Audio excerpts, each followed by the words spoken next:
Pope Francis has told us that the gospel, the good news, brings joy. That means Jesus brings joy. Now, my dear sisters and brothers, when we meet someone, what kind of an experience do we have?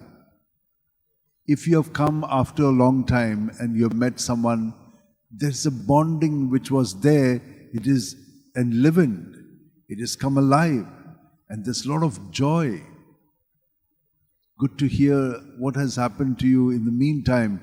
We give little summaries of what has happened, the main events, and we feel connected. Then we also would like to share some things which have not worked out well.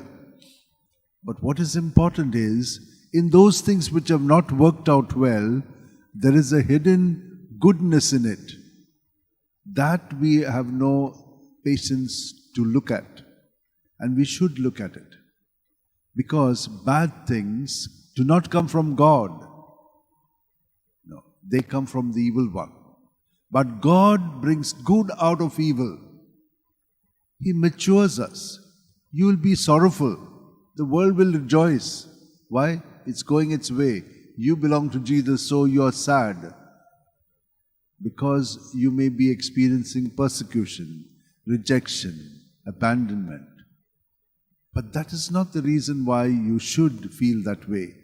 They are feeling it because they are on the negative side and they see you as negative. But actually we are on the positive side. So we are not very clear. You should be rooted in Jesus, for in Him we constantly experience joy, even in the midst of sorrow, as St. Paul has told us. So you see how Paul, he was actually abandoned by the people. And so he went to other places. He went to the non-Jews, and it is there that he had great success because people wanted to know more about who Jesus is and what He gives. And many of them experienced Him. What about us? We come for Mass and we go without having that joy because we have not opened our hearts to an experience of Jesus. Just give yourself to Him and you will see that He'll turn all those negative things into positive. And He does that.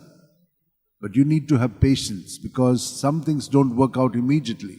It may work out internally, but in reality it might take some time. So a mature person will be one who waits patiently and will be able to see that. And all along there is that joy which is increasing in us. Why? Because you're becoming more and more aware of Jesus in you and you in Jesus.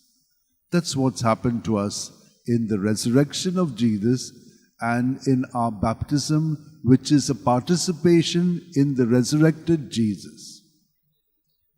Now, all of us are living our life and trying to make meaning out of it. God is doing that for us, and if we only cooperate with Him, we'll understand. Now, I'd like to talk to you about one saint.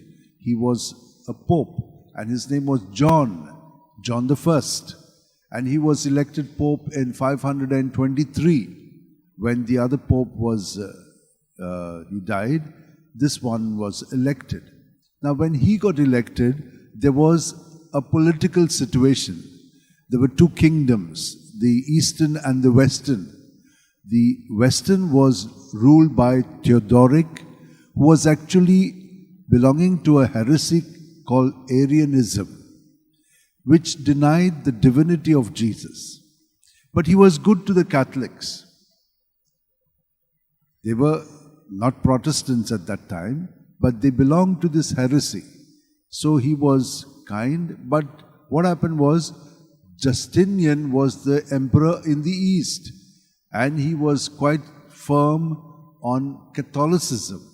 So Theodoric sent him as an emissary to tell him, don't be like this, so strict. So when he went there, they welcomed him and he told them what they were saying what Theodoric was saying. And when he came back, Theodoric was in panic. When he came, he was paranoid, means he was fear, and he locked him up in a prison and treated him very badly, and he died there. So that is how he was treated. You see, a lot of misunderstandings. And that can happen to all of us. Because of misunderstanding, we treat others badly just on some assumptions of ours. Now, what do we have to do when such things occur? We get all agitated.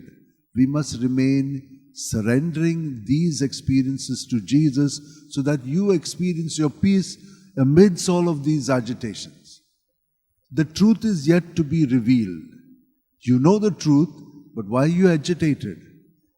Remain in Jesus, who is the truth, and you will be experiencing peace and joy in the midst of all this. You may die in all of this situation, but that's not the end. You have to remain internally with Him, and it will be revealed to you as it happened in the case of Pope John I.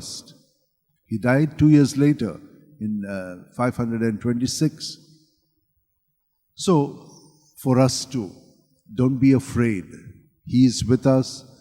Keep surrendering your thoughts, your feelings to Him. And I keep mentioning this to you at night. Just surrender all of this. Don't go to bed with all of this worries and agitations that are there in you. Surrender them to Jesus. By the end of, doing the whole rosary, with each bead you're breathing in and surrendering, you will be at calm. And when you go to bed, Jesus will take over and He will undo those patterns which are controlling you, so that you are controlled more by His way and His truth. By morning when you wake up, just unite yourself to Jesus and the miracles will work in you. He will do that. You can't do it, but He surely will make it happen, so that throughout the day you live in the newness, not in the old ways of your habits and patterns which are done by the evil one, but the new ways of Jesus in you. Let us hold our hands together, close our eyes and keep our backs straight. We may have understood what we are being told by the Lord about sorrow and joy. But let us surrender our understanding so that He may enlighten us with His Spirit of wisdom and make us live more united to Him as cells of His body, and in this way experience fullness of joy and peace.